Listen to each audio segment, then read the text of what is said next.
Amigos, le vamos a demostrar nuestro coche, cómo funciona y cuáles son las ventajas de adquirirlo para nuestra aplicación. Estas guías son para fijar los drones al momento de transportarlos. Los ponemos aquí y les ponemos el pasador para que no tengan movimiento en el transporte y no se puedan golpear entre sí.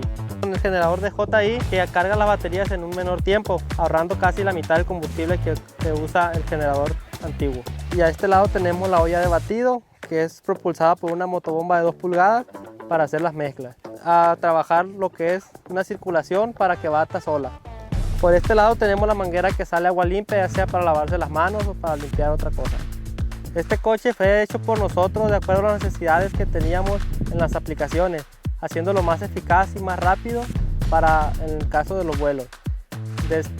Que también lo pueden hacer ustedes y pueden trabajar viendo cómo está y ya se les va a hacer más fácil el trabajo y más rápido.